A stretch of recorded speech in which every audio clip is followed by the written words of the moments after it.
સમાચાર વિસ્તારથી મંત્રીમંડળના વિસ્તરણ પહેલા ગાંધીનગરમાં બેઠકોનો ધમધમાટ। રાષ્ટ્રીય મહામંત્રી સુનિલ બંસલની અધ્યક્ષતામાં બેઠક મળી। ગાંધીનગર સર્કિટ હાઉસ ખાતે સંગઠન મહામંત્રી રત્નાકર સાથે બેઠક કરી। સંગઠન મહામંત્રી રત્નાકરજી બેઠક બાદ રવાના થયા। ગાંધીનગર શહેર ભાજપ પ્રમુખ આશિષ દવે સાથે મુલાકાત કરી। આવતીકાલે સીએમ ભૂપેન્દ્ર પટેલના મંત્રીમંડળનું વિસ્તરણ થશે।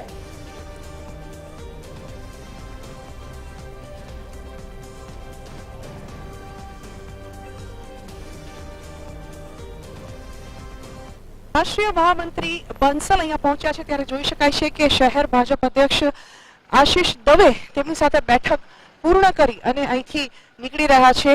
સુનિલ બંસલ જેઓ અહીંયા ખાસ તો જે સમારોહ આયોજિત થવા જઈ રહ્યો છે શપથ સમારોહ તે પહેલાની પ્રક્રિયા પૂર્ણ કરવા માટે થઈ અને અહીંયા પહોંચ્યા છે। જે ધારાસભ્યોના નામની પસંદગી મંત્રી પદ માટે કરવામાં આવી છે તે તમામની સાથે તેઓ બેઠક પણ કરી શકે છે અને સાથે સાથે જ ટેલિફોનિક જાણ જે છે તે તેમને કરવામાં આવશે તેવું હાલના તબક્કે જે સમાચાર છે તે સામે આવી રહ્યા છે। તે અંતર્ગત સુનિલ બંસલે હાલ જે પ્રદેશ સંગઠન મહામંત્રી રત્નાકરજી છે તેમની સાથે બેઠક કરી હતી અને ત્યારબાદ શહેર ભાજપ અધ્યક્ષ આશિષ દવે સાથે પણ તેમણે બેઠક કરી જે હમણાં જ અહીંથી રવાના થયા છે। મહત્વપૂર્ણ છે કે બપોરે 4 વાગ્યા બાદ મુખ્યમંત્રી ભૂપેન્દ્ર પટેલ અહીં ગાંધીનગર પહોંચશે, મુંબઈથી ગાંધીનગર આવશે। ત્યારબાદ તેઓ મંત્રીમંડળ સાથે બેઠક કરશે।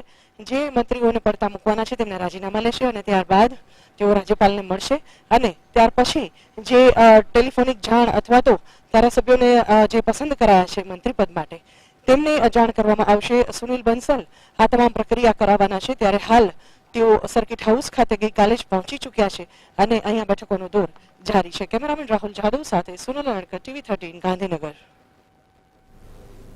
ગાંધીનગર શહેર ભાજપ પ્રમુખ આશિષ દવે સાથે કરી મુલાકાત। મંત્રીમંડળના વિસ્તરણ પહેલા ગાંધીનગરમાં બેઠકોનો ધમધમાટ શરૂ થઈ ચૂક્યો છે। રાષ્ટ્રીય મહામંત્રી સુનિલ બંસલની અધ્યક્ષતામાં બેઠક મળી છે। આપને જણાવી દઈએ ગાંધીનગર સર્કિટ હાઉસ ખાતે સંગઠન મહામંત્રી રત્નાકરજી સાથે પણ બેઠક કરી છે। મંત્રીમંડળના વિસ્તરણ પહેલા ગાંધીનગરમાં બેઠકનો ધમધમાટ શરૂ।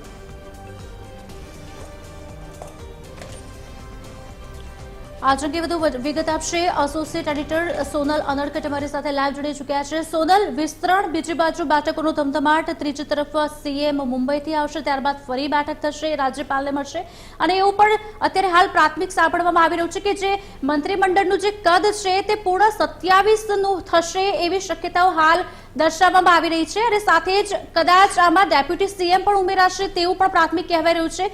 કેટલું તથ્ય અને શું વિગતો? અમે અત્યારે ગાંધીનગર સર્કિટ હાઉસ છીએ અને અહીંયાના જે દ્રશ્યો છે તે હું આપને બતાવવા માંગીશ। જોઈ શકો છો કે ગાંધીનગર સર્કિટ હાઉસ ખાતે જે અહીં રાષ્ટ્રીય મહામંત્રી છે સુનિલ બંસલ તેઓ ગઈકાલે રાત્રે પહોંચી ચૂક્યા છે અને મહત્વપૂર્ણ છે કે અહીંયા બેઠકોનો જે દોર છે તે ચાલી રહ્યો છે। સૌપ્રથમ તેમણે સંગઠન મહામંત્રી રત્નાકરજી સાથે બેઠક કરી હતી અને તેઓ અહીંથી રવાના થયા હતા। ત્યારબાદ જે શહેર ભાજપ અધ્યક્ષ છે આશિષ દવે તેમની સાથે પણ તેમણે બેઠક કરી હતી। જોકે મહત્વપૂર્ણ છે કે સુનિલ બંસલ જે છે તેમણે મીડિયા સાથે વાતચીત કરવાની પરમિશન આપી ન હતી એટલે તેમની સાથે વાતચીત થઈ શકી નથી, પણ અહીં બેઠકોનો જે દોર છે તે ચાલી શકે છે કેમ કે આજે જ્યારે સુનિલ બંસલ અહીંયા છે અને જે શપથ સમારોહ આવતીકાલે આયોજિત થવા જઈ રહ્યો છે તે પહેલા જે ધારાસભ્યોની મંત્રી પદ માટે પસંદગી કરવામાં આવી છે તે તમામ ધારાસભ્યોની જે જાણ કરવાથી માંડી અને તમામ જે પ્રક્રિયા છે તે પ્રક્રિયામાં સુનિલ બંસલ મહત્વનો ભાગ ભજવવાના છે એટલે તે અંતર્ગત તેઓ આજે ગાંધીનગરમાં છે અને ખાસ કરીને તેમણે સંગઠન મહામંત્રી રત્નાકરજી સાથે જે બેઠક કરી તેને મહત્વપૂર્ણ માનવામાં આવી રહી છે। આ ઉપરાંત આવતીકાલે જ્યારે સમારોહ આયોજિત થવા જઈ રહ્યો છે ત્યારે એક અનુમાન મંત્રીમંડળના કદ અંગે પણ લગાવી શકાય ખુશાલી કે જે રીતે અત્યારે 17નું મંત્રીમંડળ છે તે વધારી અને 21 અથવા 23 સુધી જે મંત્રીમંડળ છે તેનું વિસ્તરણ કરવામાં આવી શકે છે। આ એક જે ફિગર છે તે હાલના તબક્કે સામે આવી રહ્યો છે કેમ કે જે પ્રકારે સ્વર્ણિમ સંકુલ 1 અને સ્વર્ણિમ સંકુલ 2 માં બેઠક વ્યવસ્થા છે, ખાલી ઓફિસો છે તેને જોતા 23 સુધી જે આ આંકડો છે તે પહોંચી શકે છે અને જે કેટલાક એવા નામ પણ નવા સામે આવ્યા છે કે જેને તક મળી શકે છે। તેમાં પૂર્વ મંત્રી પૂર્ણેશ મોદીનું નામ પણ સામે આવ્યું છે કે તેમને વધુ એક વખત મંત્રીપદ માટેની જે તક છે તે મળી શકે છે। અગાઉની સરકારમાં જ્યારે તેઓ હતા ત્યારે તેમને પડતા મૂકવામાં આવ્યા હતા અને હવે વધુ એક વખત તેમને જે જગ્યા છે તે મળી શકે છે, આ એક વાત સામે આવી રહી છે. આ ઉપરાંત મહત્વનું છે કે જે હાલના નેતાઓ છે, હાલના જે મંત્રીમંડળમાં ચાલુ મંત્રીઓ છે, તેમની સાથે આજે સાંજે 4 વાગ્યા પછી જ્યારે મુખ્યમંત્રી અહીં ગાંધીનગર ખાતે પહોંચશે ત્યારે તેઓ બેઠક કરવાના છે ને તે બેઠક બાદ તે બેઠક દરમિયાન જે મંત્રીઓને પડતા મૂકવાના છે તેમના રાજીનામા મુખ્યમંત્રી તરફથી લેવામાં આવશે. જેમને યથાવત રાખવામાં આવ્યા છે તેમને તેમના રાજીનામા નહીં લેવાય અને રાજીનામા લીધા બાદ જે નામ છે તેની સાથે મુખ્યમંત્રી રાજ્યપાલને મળવા જશે અને ત્યારબાદ આવતીકાલનો જે શપથ ગ્રહણ સમારોહ છે તે આયોજિત થશે. જો સદસ્ય નિવાસસ્થાન એટલે કે એમએલએ ક્વાર્ટર્સની વાત કરીએ તો એક પછી એક ધારાસભ્યો ત્યાં પહોંચી રહ્યા છે. જોકે ધારાસભ્યો મીડિયા સમક્ષ વાતચીત કરવા માટે તૈયાર નથી, પણ મહત્વપૂર્ણ છે કે આ 2 દિવસ એટલે કે 16 અને 17 2 તારીખ દરમિયાન તમામ ધારાસભ્યોને ભાજપ દંડક તરફથી સૂચના આપવામાં આવી છે ગાંધીનગર ખાતે રહેવાની માટે. તમામ ધારાસભ્યો આજે બપોર સુધીમાં અહીંયા ગાંધીનગર ખાતે પહોંચી જશે અને ત્યારબાદ સાંજે મુખ્યમંત્રી સાથે મંત્રીમંડળની બેઠક થશે અને ત્યારબાદ તમામ જે ધારાસભ્યો કે જેમની પસંદગી કરવામાં આવી છે મંત્રીમંડળ માટે તેમને એક પછી એક જાણ કરવામાં આવશે અને એ રીતે આવતીકાલનો જે 12:39ના મુહૂર્ત પર જે શપથ સમારોહ મહાત્મા મંદિર ખાતે આયોજિત થવા જઈ રહ્યો છે તેનું આયોજન કરવામાં આવશે અને આ શપથ સમારોહમાં કેન્દ્રીય ગૃહમંત્રી અમિત શાહ સાથે સાથે જ રાષ્ટ્રીય ભાજપ અધ્યક્ષ જેપી નડ્ડા ખાસ ઉપસ્થિત રહેવાના છે. ઉપરાંત ગુજરાતના પ્રભારી ભૂપેન્દ્ર યાદવ અને ખાસ આ તમામ પ્રક્રિયામાં જે મહત્વનો ભાગ ભજવી રહ્યા છે તેવા રાષ્ટ્રીય મહામંત્રી સુનિલ બંસલ પણ આ શપથ સમારોહમાં ઉપસ્થિત રહેશે. જી સોનલ, તમામ જે ડિગ્નિટરીઝ છે તે દિલ્હીથી પણ આવવાના છે. અહીંયા પણ બેઠકોના દોરની શરૂઆત થઈ ગઈ છે. ત્યારબાદ સીએમ આવશે, ત્યારબાદ ફરી બેઠક થશે અને ત્યારબાદ રાજ્યપાલને મળશે. પણ સાથે એ પણ જાણવા માંગીશું કે 2027માં જે વિધાનસભાની ચૂંટણી થનાર છે શું એને પણ ખાસ ધ્યાનમાં રખાશે, કારણ કે મંત્રીમંડળના વિસ્તરણની વાત થઈ રહી છે. સોનલ, ચોક્કસપણે કહી શકાય ખુશાલી, કેમ કે રાજકારણમાં હંમેશા જે સમીકરણો છે તે માત્ર હાલ પૂરતા નહીં પરંતુ આવનારા વર્ષોમાં પણ જે સમીકરણો લાગુ થતા હોય તેને પણ ધ્યાને લેવામાં આવતા હોય છે.